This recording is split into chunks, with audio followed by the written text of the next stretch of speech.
Aloha, y'all. Daniel Aaron with you, continuing in a series, although this one stands alone as they all do, of what I call reverential tithing.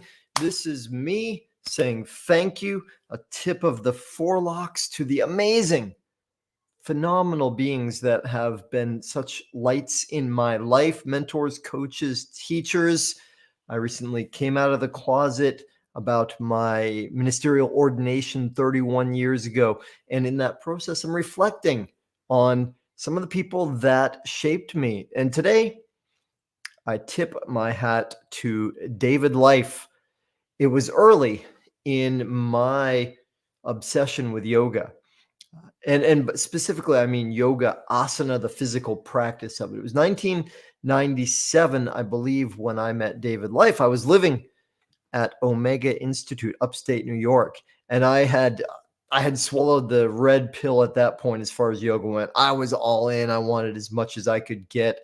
Let me tell you this though. When I started yoga, I remember my first class in 1995, and then in 1996, my first season at Omega.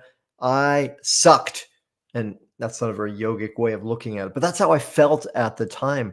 I felt like I sucked at it because I was overweight. I sweat like a pig. I was super stiff. I'd come from an athletic background, martial arts background. I could barely touch the ground. I felt like an idiot. I mean, and like for the first 2 years of it, I felt like an idiot.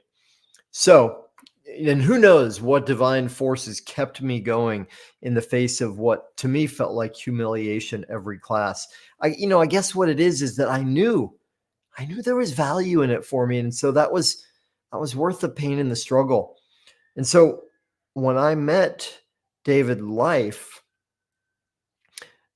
and his partner, Sharon Gannon, they had created a yoga school, a center called Jivamukti Yoga. I was blown away. And I was blown away because by this point, I was all in, and I'd met a lot of great teachers, and I was progressing rapidly in what I could do with my body as well as my understanding of yoga. What blew me away, though, was how much they were, both of them, a stand for the bigger picture of what yoga is. It was the first time I had seen a teacher start the class by saying, hey, here's the big picture of what we're doing. This is the purpose, the reason for doing this stuff, right? And they related it to the scriptures around yoga. They made the class overtly connected to the spiritual growth and advancement that was there. And of course, there were many other things. There was brilliant sequencing, and there was an artistry to it.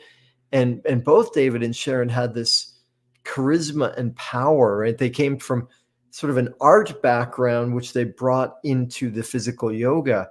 And they were extremely skilled as well. In that very first set of experiences I had with them, they blend together because I did a bunch of extended workshops. One of the things I realized is that yoga connected to a concept you may know called ahimsa.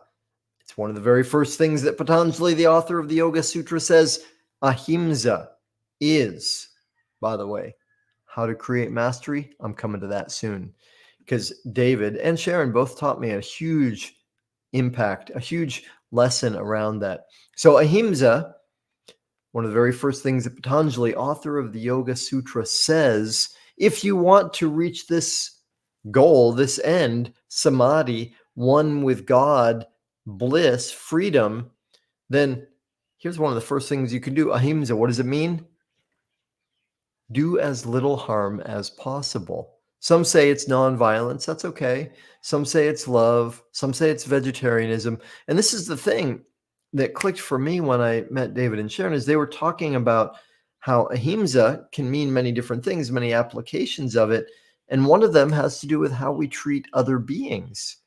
Well, that's the core of it. That's the key to it. How we treat other beings, not necessarily how we treat other humans, or other humans that think like us, or other humans that have the same gender as us, or other humans that have the same race as us. No, that's not what the Yoga Sutra says. It says how you treat other, with a caveat that they're not really other, they're actually us. And so they made an overt connection between yoga scripture, and how we treat animals.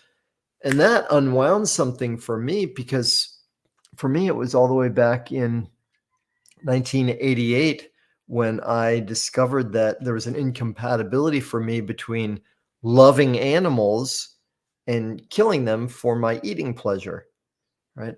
And that led me to stopping being a part of that killing and eating.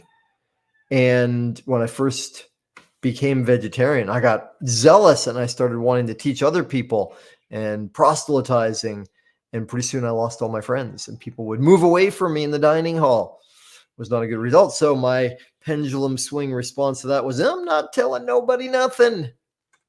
And then when I met David and Sharon, and they spoke passionately and eloquently about this connection between vegetarianism and how we treat animals in general and yoga, and it blew me away. And at that point, they spoke about it so passionately that some people were turned off, right? And of course, some people don't like hearing that what they're doing might not be ideal.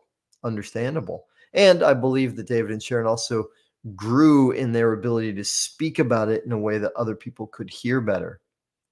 So I was smitten, spiritual crush, Shakti crush.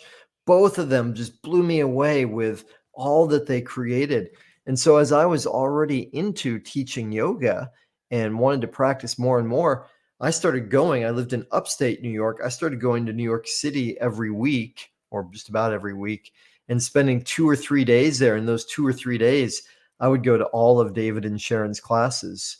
And at the time, I think it was Thursday, Friday, Saturday, they taught 3 classes one day, 3 classes another day, 2 classes another day, back to back. They alternated. And so I would participate in, as a yogi, one of those classes each day. And for the other ones, I would sit on the side with their permission, with their encouragement, and I would watch them teach. And I would take a notebook and I would just be sitting on the side and I would watch what they said and then scribble in my notebook everything they said. Like, I would write down every word as much as I could capture, right? And it was not because I wanted to imitate them, though of course in some ways I did. It was because I wanted to imprint them. I wanted to absorb who they were. There's a principle from NLP, neuro-linguistic programming, which is called modeling, right? And if anybody has had success in something, then we can tune in. This is the way I put it. We can tune into their energy. And by tuning into them, and maybe as simple as what they did, maybe even better, who they are, then we can absorb, we can take it on.